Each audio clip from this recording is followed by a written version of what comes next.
Hi guys, welcome to today's episode of Wolfkiff Workshop. Today we're going to be working on the E36. Right, here we have the M52 B25 engine out of the 323i in the E36. Also it comes in the 5 series, and also I believe some of the 7 series have similar engines, but today we're going to be changing the cam sensor, which is underneath this Vanos solenoid here, and it's right there. You can see where there's quite a new looking piece of silver, because that is actually a new sensor which I'm going to change back for a genuine Siemens one. Hi, so as you'll see, I'm at the back of the car now. This is because the first thing I'm going to do is disconnect the battery. On the E36s, I find if you disconnect the battery when you're doing a repair and then reconnect it, sometimes that means that the engine adaptions will reset, so it's kind of almost like clearing the code. But as many of you might know, to actually plug one of these E36s in, you need a round 20 pin adapter for your diagnostic computer, and that's one thing I don't have, hence why I'm going to disconnect the battery. For that you just need the 13mm spanner. Yeah, whether you've got a saloon, a coupe or a tourer like we have, you'll always find that the battery is in the boot on the right hand side, or at least it is for the right hand drive models. I'm not sure what it would be like in the States, but I'm just going to disconnect one of the terminals and tuck it down out of the way.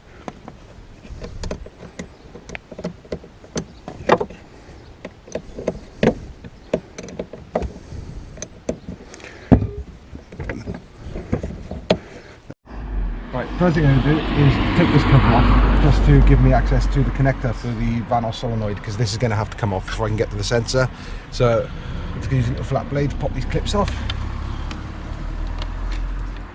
And then it's 2 10mm bolts underneath, so I'm using a ratchet, a small extension and 10mm.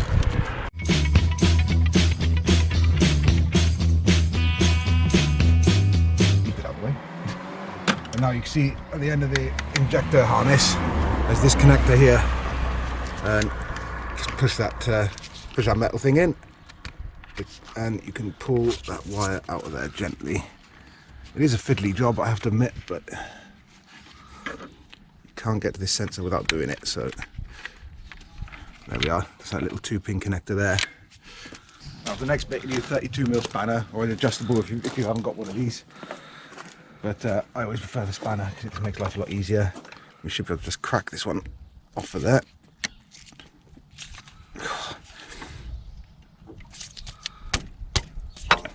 Should be able to. There we are. To be honest, the airbox is a little bit in the way, but I'm doing it the lazy way without taking the airbox out. So you can just unwind this one. There will be a little bit of oil that comes out there, but that's normal. There we are, and that's your Vanos solenoid. Now you can see you've got clear access to that sensor there, but the only thing is the oil feed line for the Vanos solenoid is actually in the way, so the next thing is we're going to take that one off. So it's actually a 19mm to undo the banjo bolt for the oil feed to the Vanos, but go very careful on this as well, because it has actually got 2 washers on there which seal it. And if you don't put them back on, it will leak oil, and the last thing you want to do is starve the top end of your engine or Vanos from oil.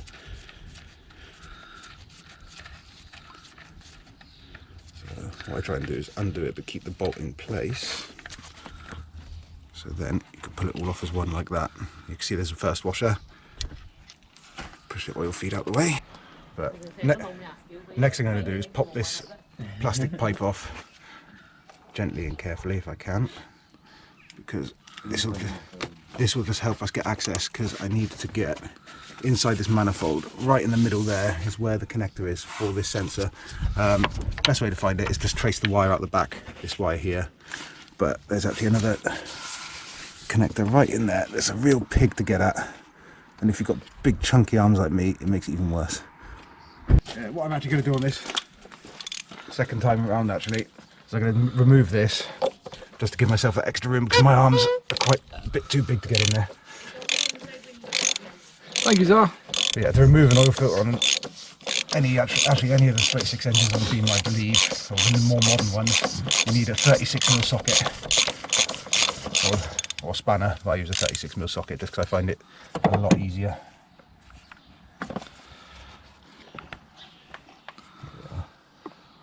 I'm just going to leave that there to drain for a minute before I take it out completely, because then that oil will drain back into the sump and it saves you losing it then. No, that's alright, there's not much oil left in there now, so what I'll do is turn that up over the other way I'll put this somewhere safe where nothing can really go into it. Right, now that's out of the way, I've got a lot more room to get my arm in there now. Like I say, if you've got smaller arms than myself, you probably find this a lot easier.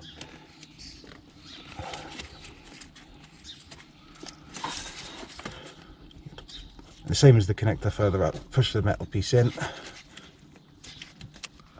Just pull the connector out if it's not seized like this one is. Right.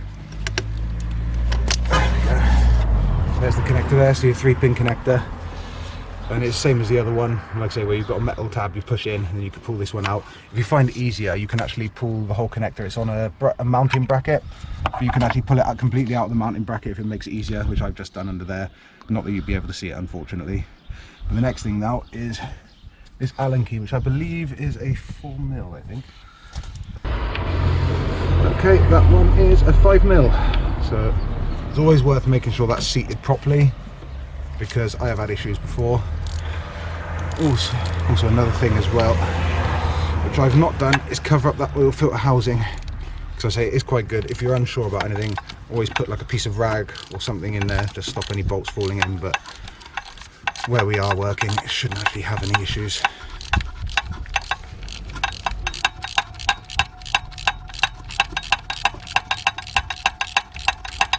This is one of the bolts tight all the way out till about there.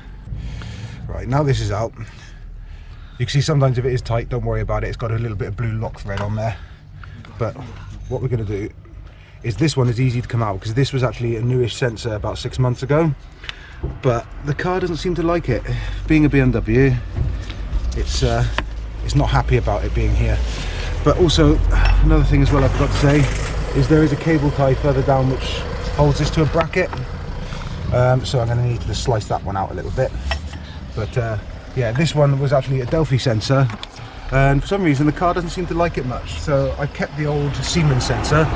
So what I'm going to do is just swap them back over just to check, see if it makes the idle a bit smoother, because I thought that the main idling problem with it was the Vanos, and we've redone the Vanos on the engine, which has made it a hell of a lot better. The power band's a lot smoother and it doesn't seem to suffer low end with torque problems, but the idle is still quite rough. So I'm going to try putting my original sensor back in, because I changed that before the Vanos to see if it was that, not the Vanos, that was causing the lack of power and that issue. But it turned out I didn't make a blindest bit of difference, so the Siemens sensor should still be good. So I'm going to swap them back over and just check, and hopefully it will make this thing run a hell of a lot better. There we are. Yeah, so I'll cut that off with a set of side cutters. Here's the Delphi part. I'm going to keep this one just in case, because I say if it's not this causing the idle issue, then this is like I say, it's only a fairly new sensor. As you can see on this one, it's actually got Siemens and it's got BMW stamped right there. The part number, just in case you ever need it, is 5WK9601 is the Siemens part number, and the BMW part number is 1703221, and that is for the M52 engine. And looking at it, Siemens one is actually, to me, that Siemens one looks like it's more proud than the Delphi one, so I'm hoping that is the issue. I didn't actually check that first time round. It was a rainy day and I just chucked it straight in there just to see if I can get it running better. One thing you shouldn't do, if you get a new sensor, you should get a new O-ring and you should replace it. However, the O-ring that was in this sensor originally, I don't know how long this one was in the car before I changed it, but it was in pretty bad shape, so I got rid of it. This was the new O-ring that came with this sensor, so should be good. And as you can see me massaging it there, I was just putting some fresh oil over this just to make sure it slots in the engine, hopefully without causing any tears or anything like that.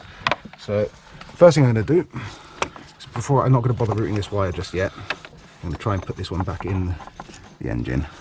There we are. And again, just working it back and forth like that until it goes flush with the cylinder head there, and then we can catch this bolt back in then and get this one. Sorry, I keep knocking that air pipe right in the way, don't I? There we are. Brilliant. And now we go in the reverse order of rerouting that. I cannot wait to see if this thing runs nicer again.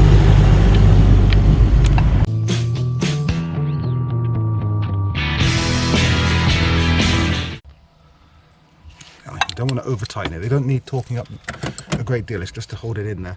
I'll see if I can research the torque for it and put it possibly in the description for the video for you. But I always nip them up hand tight. I've been doing this for years, so. Right, what we do then is route this wire back underneath here.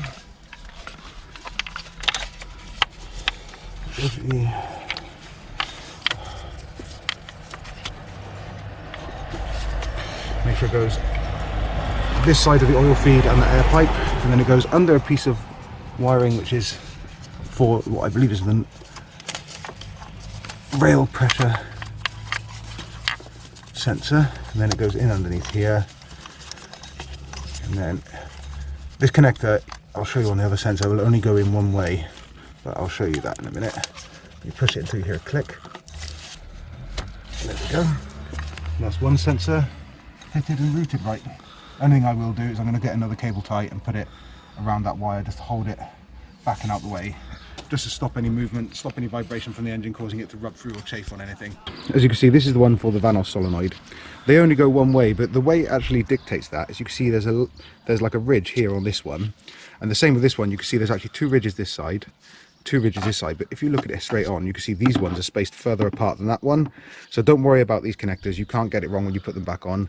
But if you're trying to push them in and they won't go in, take them out and just double check on the female side of these that you're putting them in the right way round. So now we're going to go in the reverse order of the way we did it up, but a little bit different because I'm going to leave the oil filter off for a minute just because it makes it a lot easier to get to some of this other stuff. The first thing I'm going to do is just push this one back in. Again, you push it in to get a positive click. Be very careful of these because as the car gets older, they can become brittle and they can become prone to snapping, so you do have to be a bit careful. Right, next, making sure that these washers are in the right way. As you can see, this washer won't actually go down over the shoulder or the collar on the bolt, the banjo bolt, so you can't really get these the wrong way round. But put this one, again, I usually do what I did earlier, but in the reverse order. Push this one in with the washer at the bottom, then place the washer over the top like that, and then I will hold on to it as I push it into place and get it into where it needs to go. And then I always catch this by hand because it's quite easy to cross thread these if you're quite new at this sort of thing. But another thing that makes it a lot easier to catch in is if you push this pipe all the way to the top, it kind of means that it is sat flush against the flat surface there, which makes it a lot easier to get the bolt in without cross threading it. And then I'll wind it in by hand. And again, don't go nuts on the torque with this one because if you snap it, it can be a nightmare to get hold of another one. You're probably not going to find someone who's got one in stock unless you go to BMW themselves and pay a bit. So let's tweak that one up. The joy of old cars.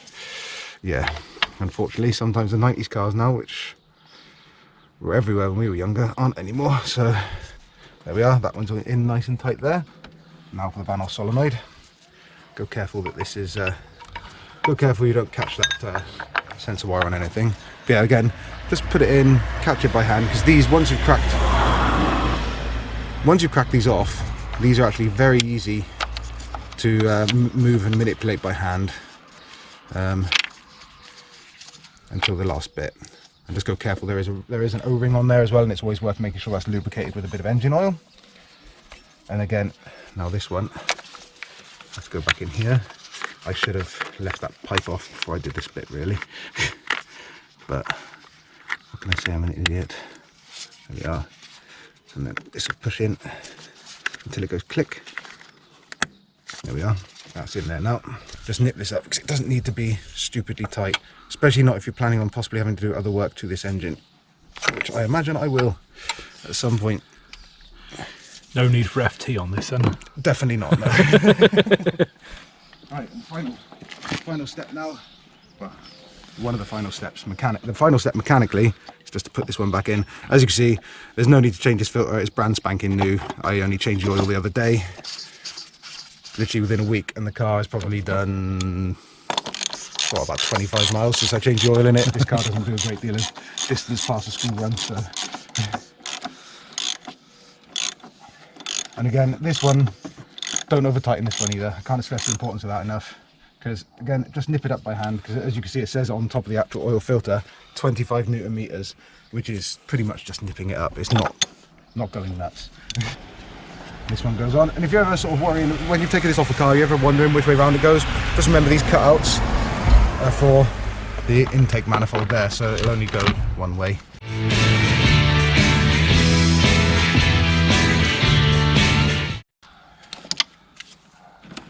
Right. The next bit as well is clear up. Right. When I say clean up, this bit, if possible, is quite important because we've taken some stuff off which is holding oil. I.e. the oil feed line for the Vanos and the actual Vanos solenoid. It's better if you can clean it off with a bit of like I use brake clean or carb clean it all off and around the oil filter housing, because when we start it in a minute you want to be able to check and make sure that everything you've taken off isn't leaking now you've put it back on. So now all that's left is to connect the battery back up and see how she runs.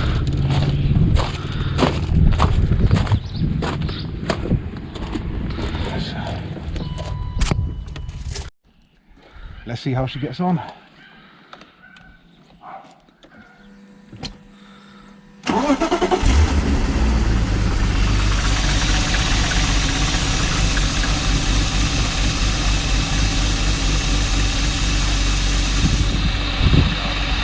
The engine will sometimes take a bit of time to settle.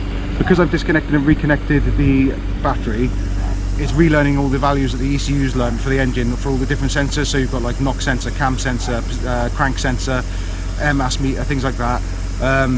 Basically doing it this way on this old 90s car is like this. It's like starting from factory again. So when you first fire it up, it'll take a few seconds, like it did run a bit rough then for a second before it started running clear. But this is running a hell of a lot better than it was. It's a lot smoother, isn't it? Oh yeah. I think what I may have to do is borrow a friend's computer to plug it in just to clear any codes or anything like that as well, but I need to get hold of him and find out when he's available, because I know he's on holiday.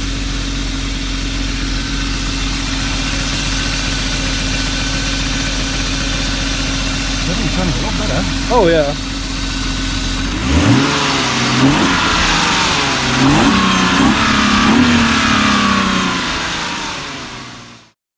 So, I hope you enjoyed that video, guys. If you did, let us know by hitting a like and a subscribe underneath this video. And also, don't forget to hit that notification bell just to let you know when we bring out some new videos and new content. If you've got any questions or queries, or you'd like any more technical help, then just fire it into our comments below this video and I'll try and get back to you as soon as I can. Thanks a lot, and keep your eyes peeled for our next video that's coming.